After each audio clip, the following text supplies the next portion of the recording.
আজ 5ই জানুয়ারি, আজ কেটিপি মেলা শুরু। তো চলো আজ মেলাটা হচ্ছে তোমাদেরকে ঘুরিয়ে দেখি। তো প্রথমে আমি মেলাতে এন্ট্রি করে স্টেজ দিয়ে গেলাম, গিয়ে দেখলাম যে তামান্না ভাটিয়া আসেনি। তো আমার মনটা খুব খারাপ হয়ে যায়। তারপরে একটু মনটা ভালো করার জন্য মেলার দিকে একটু ঘুরতে গেলাম। তো ঘুরতে গিয়ে একটু এখানে ক্যাচ দিয়ে ছবি টবি তুললাম। ছবি তোলার পরে মেলার মধ্যে দেখি একদম ধোঁয়া নামক কোনো বিস্কুট বিক্রি হচ্ছে, যেটাকে আমি একদমই অ্যাভয়েড করি।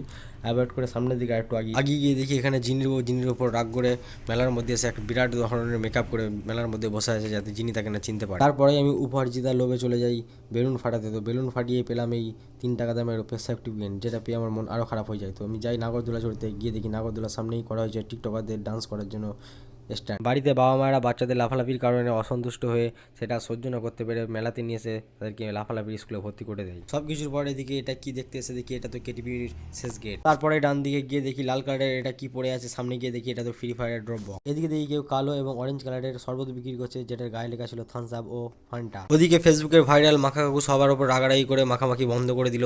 মাখা কাকুর ছেলে সবার প্রতি প্রতিশোধ নেওয়ার জন্য আবার শুরু করে। তারপরে এদিকে মাঠের একদম শেষ প্রান্তে একটা স্টেজ করা হয়েছে, যেখানে প্রোগ্রাম করারও কেউ নেই এবং প্রোগ্রাম দেখারও কেউ নেই। এদিকে মেলার ভিতরে আরেকটা মেলা, রয়্যাল ফিল্ড এক্সচেঞ্জ মেলা। তো সেখানে 2,65,000-তে সুপার মেটিওর পাওয়া যাচ্ছে।